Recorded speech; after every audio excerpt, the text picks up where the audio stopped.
the Kenyan government has kind of closed down a Chinese megastore, a kind of Home Depot, Chinese Home Depot, not far from the city center in Nairobi. Now, why did they close it or threaten to close this China store, also known as China Square? Because the name for that store is China Square. Because it was selling products manufactured in China at a lower price than Kenyan traders. You understand, right? So the reason why the Minister of Trade in Kenya threatened this Chinese owner of this mega Home Depot known as China Square was because small-scale Kenyan traders were threatening to protest and disrupt business in the capital city because they were saying that the Chinese were coming to compete with them in Nairobi. And as for consumers, a lot of them got to know about this China Square through social media and started going to that mall to buy these affordable goods. And remember, this China Square is not even in the city itself. It's 25 kilometers from the city center. So it's not near the city. It's some distance from the city, but people would still make the trip there because they're saying some of those products were being sold at 50% the same price you would find in Nairobi, and others at 30%. Let me play you some clips so that you understand how the story went before I continue. Hundreds of other customers troop to the mall. Motorists here face a parking nightmare, both inside and outside China Square. Inside the outlet, long queues of shoppers wait for their turn to pay for their items. It is a scramble for many to get what they want before whatever it is runs out. I hope now you have the picture. You have the kind of the picture of what we are talking about. Now, according to the owner or the director of this China Square by the name Lei Cheng, aka Charlie, this guy was studying in South Africa for a degree in international trade and decided to visit Kenya as a tourist.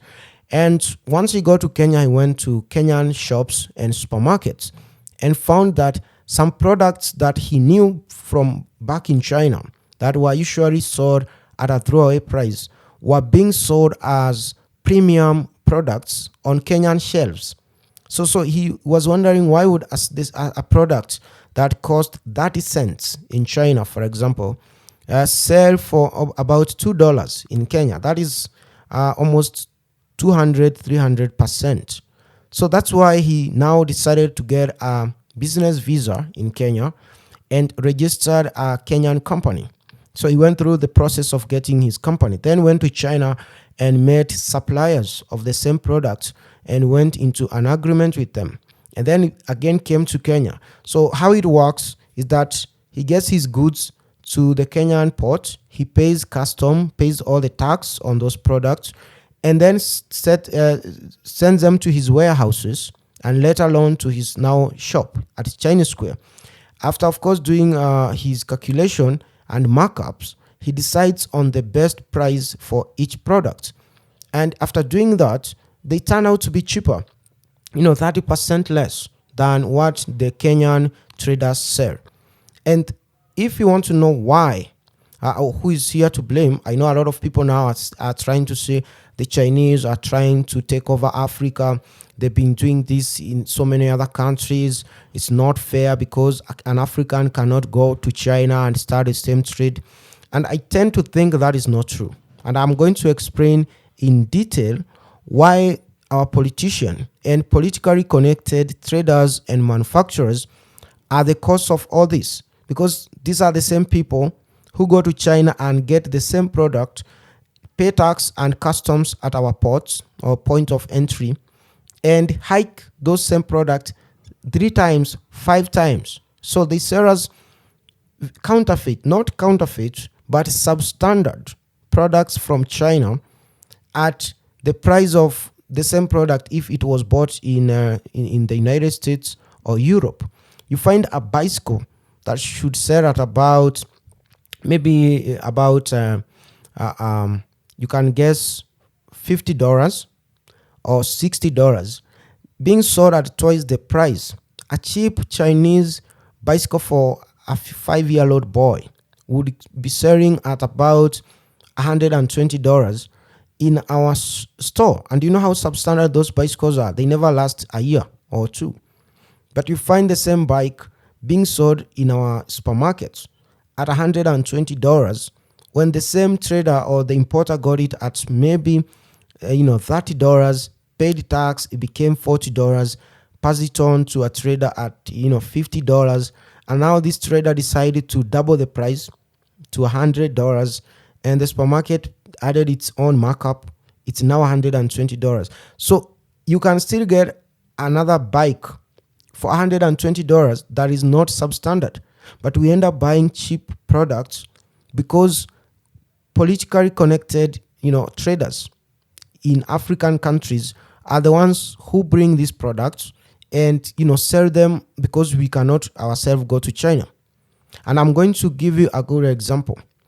You find former previous manufacturing companies in countries like Uganda, Kenya. You can go to countries like Tanzania.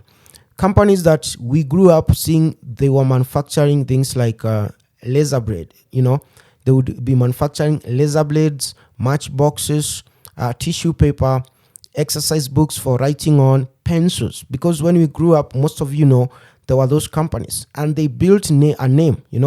The brand is known. For example, where I come from, the brand Kasuku exercise book is known, and for the pencil, we have some brands that are known. These companies stopped manufacturing because, one, the governments hiked the taxes. Two, electricity or power for manufacturing went up. And I think three, laws changed to favor workers. So once the payment per hour or the labor cost went up, these companies found that manufacturing was more costly for them. So what they do, they go to China and look for a company that does that. And there's a lot of companies in China we call white label. A white label company is a company that manufactures a product, but they never brand it or put a logo on it. So you find a fridge or you find a TV that doesn't have the name Hisense or it doesn't have the name TCL. It's just a TV. And you take your logo or your brand there and you negotiate. You can even go to Alibaba, you find those companies. They usually say that if you're buying 50,000 to 100,000 of the same item, they can sell you at a cheaper price. And those items are never labeled. They don't have a brand name. So these guys go to these companies and buy tissue paper. They buy things like TV, washing machines. They buy fridge, cooking, those cookers, ovens, right? And they send their logos to them.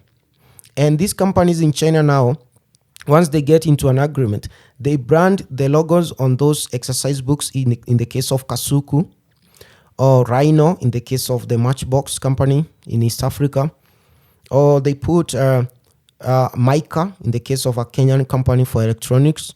They put those logos on those now non-branded products. And then they send them back now to Kenya, Tanzania, Uganda, and other countries.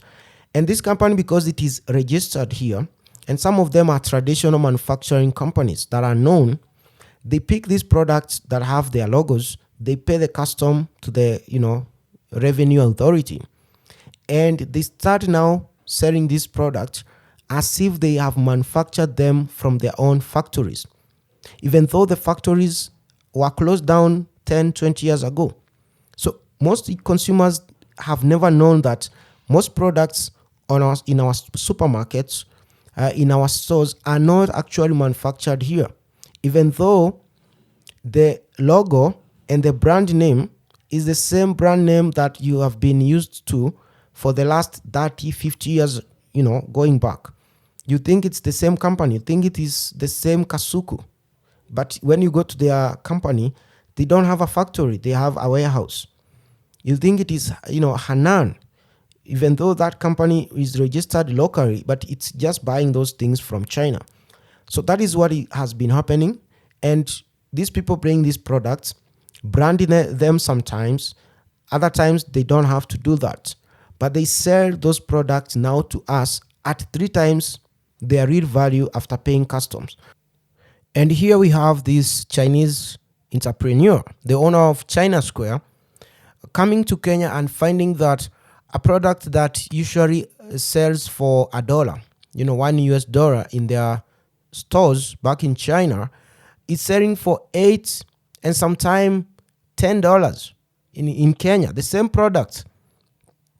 So the guy decides that there is an opportunity here because someone in these countries, in Kenya, Tanzania, is lying or is taking advantage of people, not knowing, ignorance, kind of.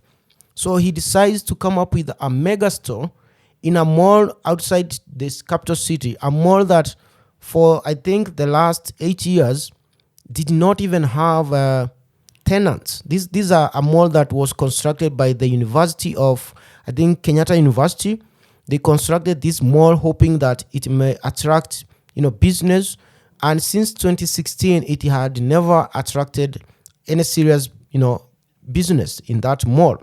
So this guy finds this mall that has never been put to use, rents the whole space, most likely at a throwaway price, because when you are too desperate, 8 years of not getting tenants, and you know how buildings depreciate when they are not under use, you can rent that space at a very low price. So that's what he did. This guy is I think when he was studying in South Africa for that degree, he was concentrating in his classes, right? So he comes 20 kilometers away from the capital city. He finds this mall constructed by a government university that doesn't have a tenant.